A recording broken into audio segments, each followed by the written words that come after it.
Et salut internaute, ça me fait super plaisir d'être avec toi aujourd'hui. Et le sujet, c'est ça.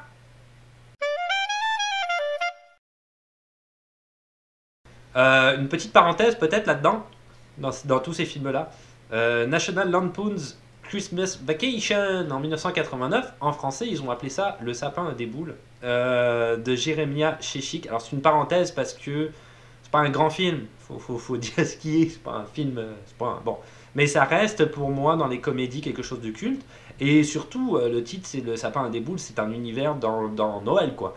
C'est juste drôle. Avec voilà. Jeremiah Chechik, scénario de John Hughes. John Hughes, tout le monde connaît, Breakfast Club. Il a réalisé ces films-là. Il a fait quelques réalisations en fait, John Hughes, pas tant que ça.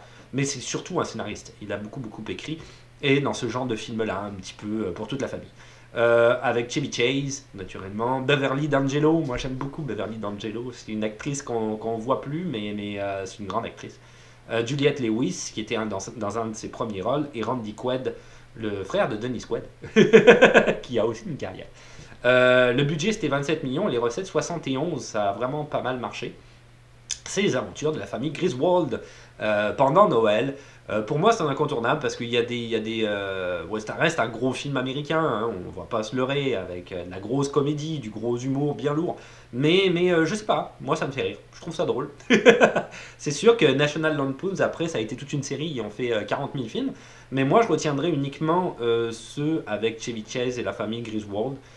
Donc notamment le premier qu'on appelait Bonjour les vacances en France, la traduction, National Lampoon's Vacation en 83, European Vacation, Bonjour les vacances 2 en 1985 et Vegas Vacation en 1997, qui sont pour moi juste des films avec Chevy Chase et Beverly D'Angelo, des cultes de la comédie américaine, quelque part, je te dirais. Un incontournable. C'est une parenthèse dans les films plus faut pas être prétentieux, puis dire recherché ou classique, mais des films qui pour moi me parlent peut-être un peu plus, mais Le sapin à des boules me fait terriblement rire, voilà, c'est tout. Mais même les autres, je les trouve drôles, je les trouve quand même très drôles aussi, juste ceux avec Chevy Chase. Les Planet of the Apes, mais les Planet of the Apes originaux, ceux que je regarde tout le temps aussi. L'adaptation évidemment pour le premier Planet of the Apes en 1968 avec Charlton Heston et Randy McDowell qui est grimé voyons, les maquillages étaient hallucinants, les prosthétiques étaient hallucinants pour l'époque, 1968 quand même, c'est quand même pas rien. Donc l'adaptation du bouquin de Pierre Boulle, éponyme, qui est d'après moi quand même une bonne adaptation, même si on ne retrouve pas tous les éléments qu'il y a dans le bouquin. Certaines choses ont été adaptées pour le cinéma, mais quand même ça reste un grand film avec les 5 films, les 4 autres suites, Beneath the Planet of the Apes en 70 qui est peut-être pour moi le moins réussi, Escape from Planet of the Apes en 71, Conquest of the Planet of the Apes en 72 et Battle for the Planet of the Apes en 73 qui est peut-être le deuxième moins réussi pour ma part. Celui que je préfère c'est la Conquest of Planet of the Apes en 72 où on a l'émergence des singes intelligents contre la société humaine, la grande rébellion et finalement la mise en place du système comment dire, démocratique ou plus ou moins démocratique, entre guillemets d'ailleurs, chez les singes.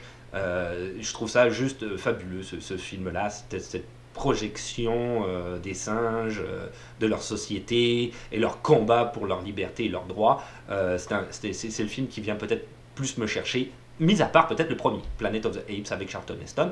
Dedans, on retrouve des éléments surtout si je reprends le premier, qui sont géniaux, sur quoi je me lasse pas. Donc les astronautes qui atterrissent, ne savent pas sur quelle planète ils sont. En fait, ils sont dans le futur, mais ils ne savent pas. Et finalement, on a cette révélation abrupte de la vérité face à eux. Et après ça, l'essai par Charlton Heston d'essayer de convaincre les vieux sages singes que l'être humain peut être un bon être humain et il n'y a pas que nécessairement des mauvaises personnes chez l'être humain, même s'il y en a une grande majorité. Donc je trouvais ça intéressant, toutes les thématiques abordées par ces films-là sont des films qui reviennent souvent. Je n'ai rien contre les nouveaux Planète des singes, que ce soit celui de Tim Burton ou les plus récents, comme il y en avait un avec James Franco, il me semble, en 2011, de mémoire. Il y en a eu plusieurs autres, je les ai tous vus. Je n'ai rien contre ces films-là. Je pense que ce sont quand même des bons films. Mais ce ne sont pas les films originaux. Il y a quelque chose dans les films originaux qui avait été fait, qui avait été réalisé. Il y a une manière de jouer aussi qui est différente un petit peu des nouveaux films. Même si les nouveaux films sont pas mauvais, encore une fois. Je suis pas en train de... Mais au niveau, il y a une différence. Il y a une manière de faire, à l'époque, artisanale, qu'on retrouve peut-être pas dans les films modernes, et qui, moi, vient me chercher justement là-dessus. Je dis souvent qu'il vient me chercher, mais c'est ça. Planet of the Apes. Ensuite, on s'en va dans du film beaucoup plus moderne. Alors, on va partir dans les taxis. Alors, c'est sûr que dans les taxis, il y a eu 5 taxis au total. Je ne les ai pas tous appréciés, donc je vais te dire pourquoi. Mais les deux qui tournent tout le temps, c'est Taxi 1 et Taxi 2. Ça, c'est les deux films qui tournent à chaque Noël quasiment. C'est pour moi les taxis les plus aboutis. Le premier Taxi est un film extraordinaire, c'est un film complet, c'est un film, même le 2 aussi d'ailleurs, les deux premiers je te dirais, ce sont des films complets, ce sont des films qui sont très drôles, ce sont des films où il n'y a pas de longueur, ça fonctionne très bien, l'action mêlée à la comédie est géniale, les dialogues sont tellement bien écrits, il y a cet effet ping-pong dans les dialogues que j'aime beaucoup. Non, ça c'est un très très bon film. Pour revenir sur du coup tous les films Taxi, il y a eu Taxi en 98 de Gérard Pires, pour donner une idée, 6 millions d'entrées, 44 millions au box-office, alors je ne sais pas si c'était en francs ou en euros à l'époque. Taxi 2 en 2000 de Gérard Krasvix, 10 millions d'entrées et 65 millions, c'est le film de la série qui a le plus rapporté. Taxi 3 en 2003, 6 millions d'entrées, 64 millions. Qui a rapporté d'argent. Taxi 4 en 2007, 4 millions d'entrées, on voit que c'est un petit peu moins, mais quand même 65 millions. Quand je dis l'argent, 65 millions, c'est à l'international, hein, ok, à l'international, pas comme en France. Et Taxi 5 en 2018 de Franck Gastambide, 3 millions d'entrées, 42 millions à l'international, celui qui a le moins marché. Finalement, donc on voit le 4 et le 2 ont à peu près fait le même nombre d'entrées, mais le 2 c'est un petit peu plus parce que j'ai oublié de noter les milliers qui sont ensuite, donc le 2 est un petit peu plus, et le 2 c'est celui qui a le plus marché. C'est sûr qu'il y a beaucoup de monde. Alors moi, ce que j'ai préféré, c'est le 1 et le 2, ils tombent tout le temps, chaque année. Le 3 et le 4, j'ai beaucoup moins apprécié, surtout le 4. Ça fonctionne pas bien pour moi. Le 5, j'ai vraiment aimé. J'ai vraiment aimé. Il y a beaucoup de gens qui n'ont pas aimé Taxi 5 de Franck Gastambide. Moi, j'ai vraiment aimé. Je m'attendais à regarder un taxi. Je voulais retrouver la recette taxi du 1 et du 2, justement. Et je pense que ça a été bien complété par Franck Gastambide. Gastambide, pardon. C'est quelque chose qui fonctionne très bien. Moi, c'est Franck Gastambide, je ne le connaissais pas. Je sais que c'était un dresseur de chiens, etc. pour le cinéma auparavant, parce que je m'informe beaucoup sur le cinéma, mais je n'avais pas vu ce qu'il avait fait avant les taxis. C'est quelqu'un qui est quand même connu en France pour avoir fait une série télé, je pense, ou quelque chose comme ça, sur les banlieues. Je sais pas exactement, mais je sais, j'avais entendu qu'il avait été révélé à travers ça. Donc moi, je ne le connaissais pas, et je pense qu'il a fait un boulot formidable sur Taxi 5, honnêtement. Moi, j'ai bien aimé Taxi 5. Je trouve qu'il n'y a rien de lourd là-dedans. Ça fonctionne peut-être un peu la scène de début avec la chèvre, c'est un peu lourd, mais pour le reste, non, ça répond bien à mon idée de Taxi. Donc Taxi 1 et 2. Alors, Taxi, peut-être des anecdotes par rapport à Taxi. Le premier Taxi, Luc Besson avait écrit le scénario en 30 jours quand même, c'est quand même assez rapide, mais Besson, on connaît, c'est du fast-food, c'est du cinéma fast-food tout le temps, hein, un petit peu, hein. Mais ça n'empêche pas qu'il fait quand même de très très bons films. Bref, il avait écrit le scénario en 30 jours et il devait le faire produire par Gaumont. Alors, Gaumont a regardé ça, a dit ok, non, on peut pas faire passer le film. Alors lui, aussi, je passe du coq à l'âne, mais lui, Luc Besson, il était occupé avec le 5e élément. À l'époque, il était en pleine réalisation de ce film-là, qui était son plus gros projet, à l'époque, de tous les temps. Ok, c'était le film qu'il voulait faire. Donc Taxi, c'était un petit peu le film on the side, tu sais, le film à côté. Ouais, je vais le faire, mais je le réaliserai pas moi-même, je suis occupé avec le 5e élément, je vais le donner à quelqu'un d'autre. Produit par Gaumont, puisque comme le 5e élément, il avait Lilou Productions qui fonctionnait, mais il ne pouvait pas produire à 3000% tous ses films. Il avait besoin quand même d'une maison de production qui se tienne pour ça. Donc, Taxi, voilà, autre réalisateur, il approche Gaumont pour le faire. Gaumont dit non, le budget est trop gros, on n'est pas sûr, tu n'es pas à la réalisation, on n'a pas confiance, donc on va déplacer l'action. Donc finalement, il décide de déplacer l'action de Paris à Marseille, et les acteurs, on va prendre des acteurs de seconde zone, des acteurs qu'on ne connaît pas nécessairement, puisque à l'époque, il voulait avoir Yvan Attal, si tu ne le savais pas, et Vincent Pérez. C'était les deux acteurs qui devaient jouer, Daniel et je ne sais plus l'autre, désolé. C'était les deux acteurs qui devaient jouer là-dedans quand même, c'était assez exceptionnel. Donc, finalement, Gaumont se retire complètement du projet. Il dit non, C'est beaucoup trop d'argent, même déplacé à Marseille, même avec des acteurs dont on ne connaît pas encore qui Besson avait choisi. Donc, on ne le fera pas. Alors, Besson a comme idée d'aller chercher Pierre-Ange Le Pogam, qui à l'époque était le numéro 3 chez Gaumont. Donc, il le débauche de Gaumont. Et à deux, il crée la société EuropaCorp. Et c'est avec EuropaCorp qu'ils font leur premier film, Taxi.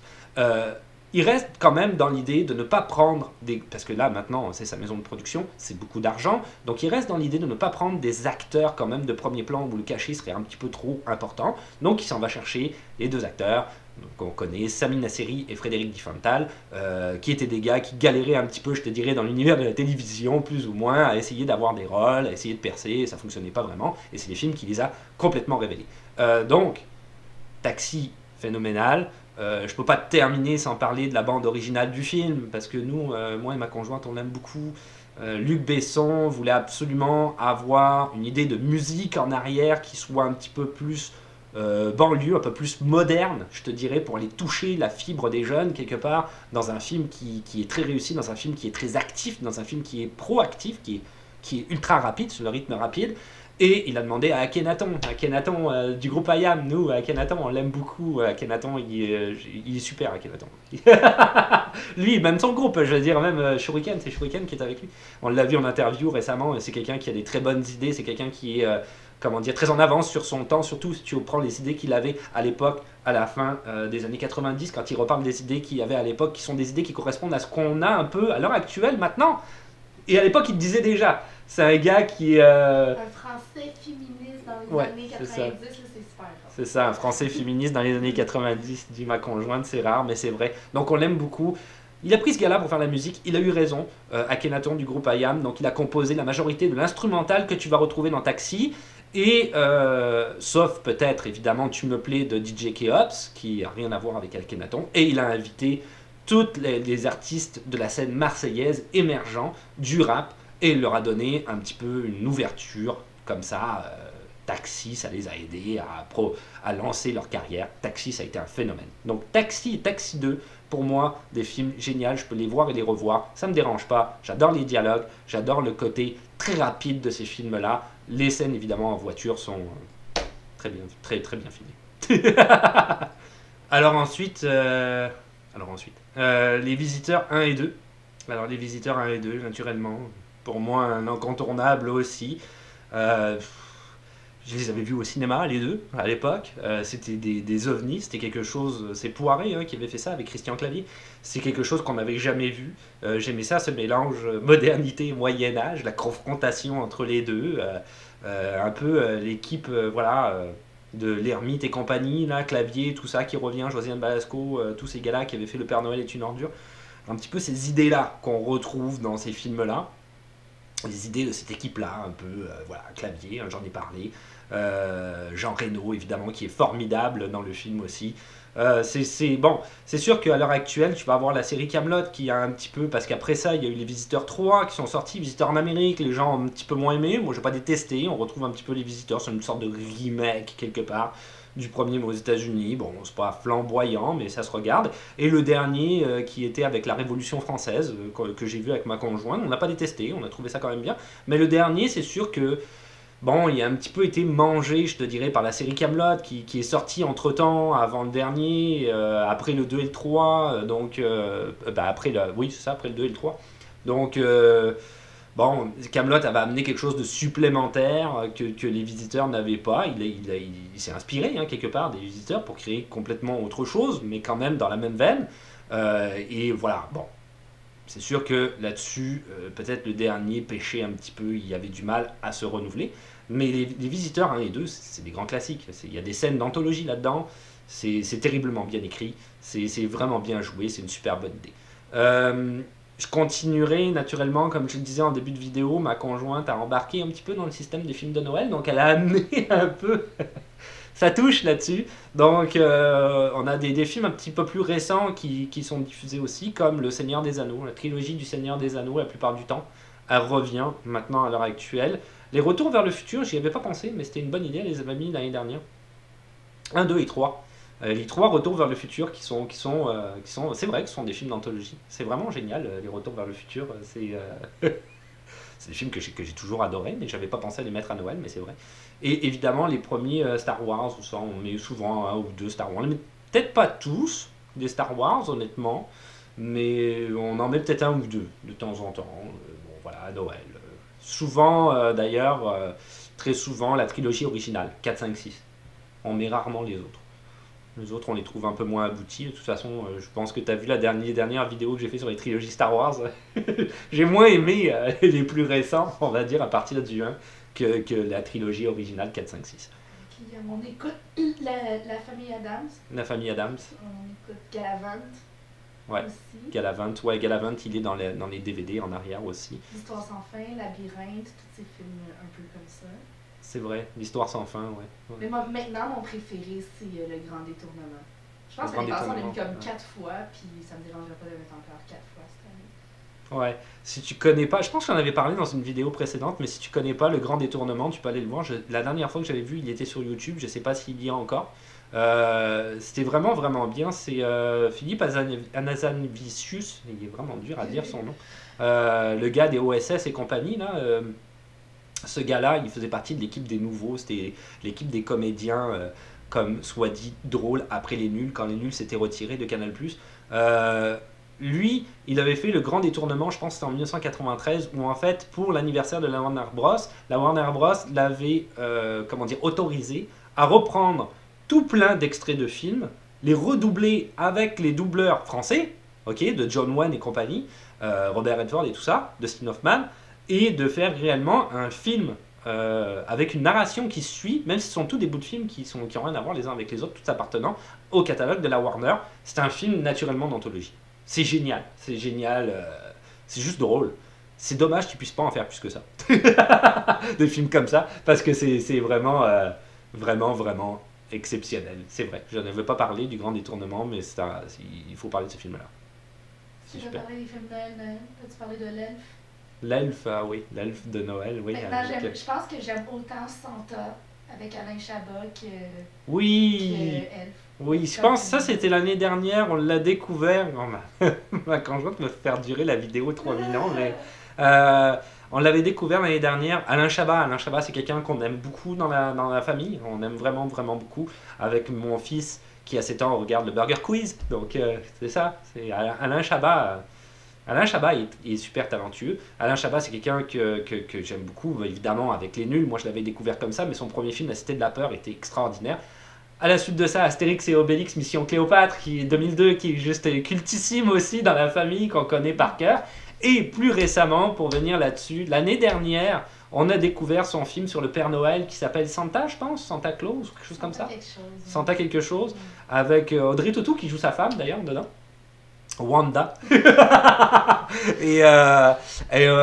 on a redécouvert le Alain Chabat que nous on aime beaucoup. Le Alain Chabat pertinent dans ses films. Voilà, il se laisse aller dans sa comédie.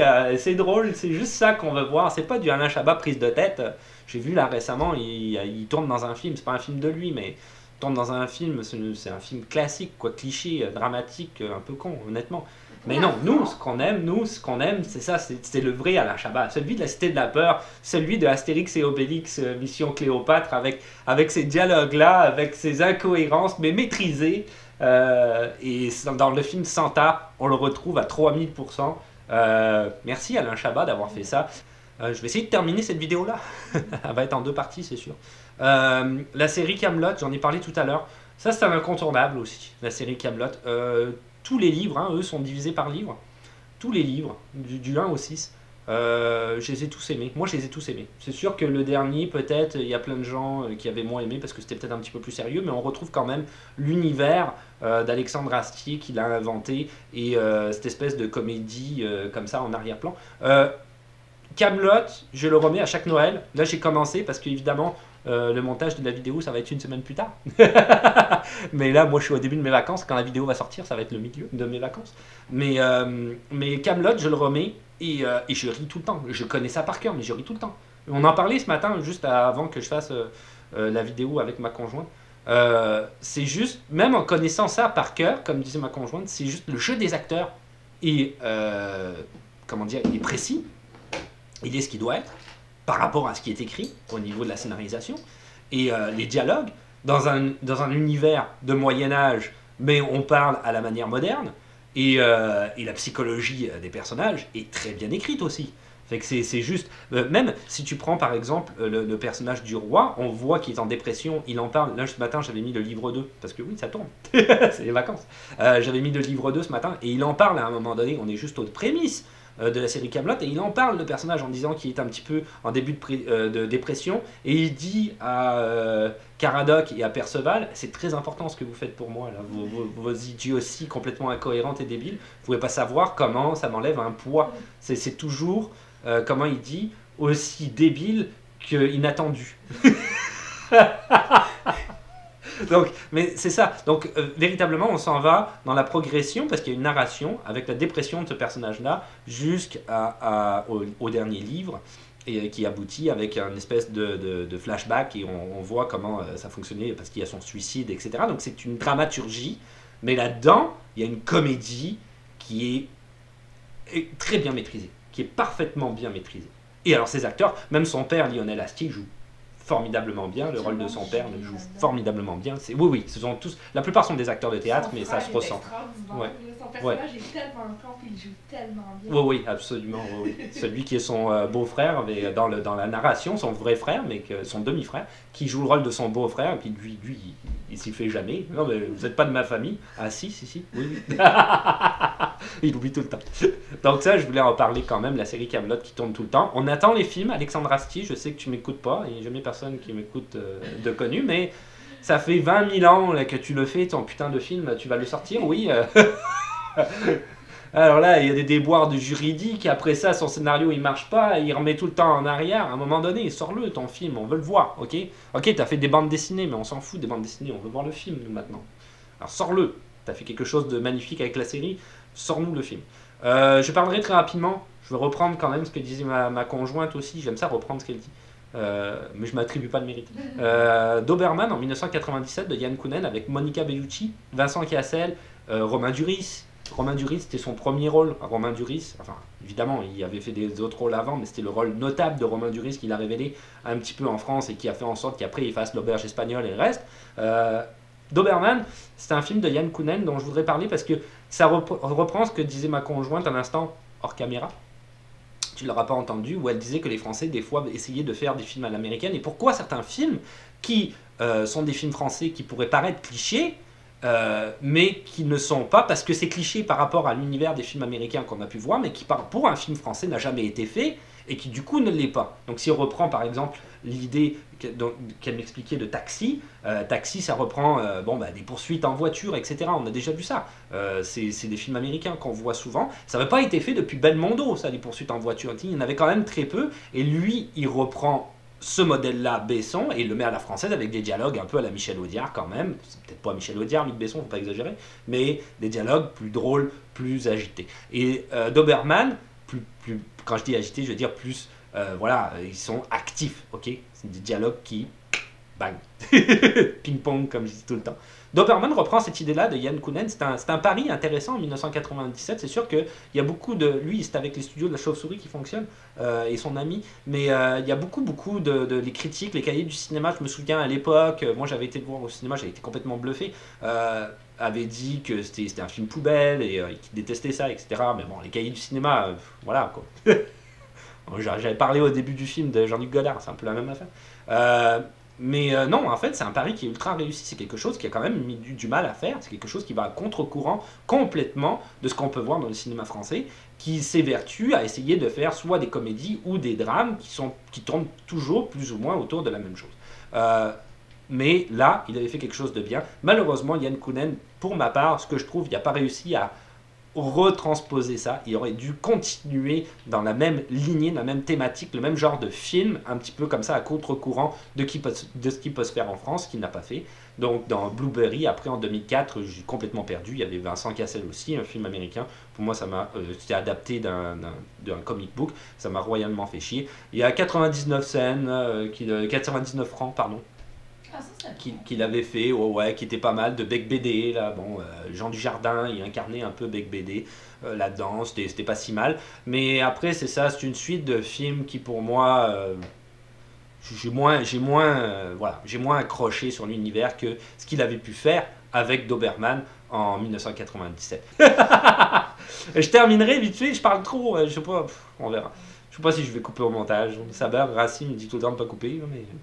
La haine en 1995, je voulais en parler ce film-là. La haine en 1995, deux films très rapides de Mathieu Kassovitz avec Vincent Cassel, Saïd Taghmaoui et Hubert Condé. La haine pour moi, c'est un film que je regarde quand même souvent aussi à Noël. C'est le seul film pour moi, je te dis, là, de banlieue qui fonctionne. Le seul film de banlieue qui fonctionne. Tous les autres films ne marchent pas. On ne parle pas de Luc Besson avec Banlieue 13 ou Taxi, etc., qui reprend un petit peu des thématiques de la banlieue, mais d'une certaine manière que j'aime beaucoup. Banlieue 13, j'ai beaucoup aimé. Je n'ai pas trop aimé la suite, mais le premier était extraordinaire. Mais La haine, pour moi, c'est le seul film sérieux de banlieue qui existe en noir et blanc. On touche réellement le sujet de la banlieue. Ça fonctionne, c'est pertinent dans la scénarisation. C'est exactement ça le message qu'on veut véhiculer. Pour moi, c'est le film qui fonctionne. Tous les autres films je pense à Ma cité va craquer, à tous ces autres films. Il y en a un récemment qui a été fait par Kerry James et je sais plus qui. Je m'en fous. C'est la N2, la N3, la N4, la N5. On reprend le même film, on refait la même chose. Je m'en fous. Ok, je comprends que, clairement, je comprends qu'il y a un problème au niveau de la vie des banlieues, je comprends ça. Mais le cinéma, ça reste quand même si au travers du cinéma, on passe de l'information, ok, on essaye de passer un message. Je comprends ça, ça reste un peu du divertissement, que ce soit de la dramaturgie ou de la comédie. Donc il faut qu'on reste quand même dans le même état d'esprit, il faut savoir se renouveler. Donc c'est certain que le jour où tu vas m'amener un film de banlieue, et je suis sûr qu'il y a une capacité, quelqu'un va avoir la capacité de le faire, avec une idée en arrière originale, qui reprend les thématiques de la banlieue, c'est faisable. Je suis sûr que c'est faisable et je suis sûr qu'on peut faire un très bon film. La haine a réussi à faire ça, il a réussi à cristalliser l'idée un petit peu des problèmes qu'il y avait à la banlieue, parce que tous les autres films sont juste un copie-coller de ce film-là. C'est ça qui un peu m'insupporte, je te dirais, mais ce film-là reste le film de base. Et je terminerai évidemment avec... parce que Mathieu Kassovitz, je voudrais rebondir sur son film. C'est un réalisateur, il a fait beaucoup de films, il a été acteur aussi dans pas mal de films, notamment... Amélie Poulain, hein. J'en avais parlé il n'y a pas longtemps, Amélie Poulain. Quand je parlais de Jean-Pierre Jeunet, mais un héros très discret de Jacques Audiard en 1996 avec Mathieu Kassovitz. Ça, c'est un film qui est plus sérieux, mais je trouvais que c'était le film où Mathieu Kassovitz jouait le mieux. Il joue superbement bien dans ce film-là, qui est une histoire vraie. Un gars je te renvoie à ce film-là si tu l'as pas vu. C'est une petite perle, c'est un film. Un drame, c'est une histoire vraie, c'est un gars qui, après la Seconde Guerre mondiale, dit avoir fait partie de la résistance, mais en fait, toute son histoire est un mensonge scénarisé, inventé. Il n'a rien fait pendant la Seconde Guerre mondiale, rien du tout. Et il s'est inventé comme quoi il était à telle place, avec tel endroit, avec tel résistant ultra connu, qu'il a participé, et du coup il se retrouve avec plein de médailles après la Seconde Guerre mondiale, et on le fait ici, et ça devient un méga héros de la nation. Et en fait, les gars, non, quoi, c'est un gros mensonge articulé, il n'a jamais rien fait. Donc, j'avais trouvé ce film-là très bien. Je terminerai là-dessus, ça tourne, je parle trop.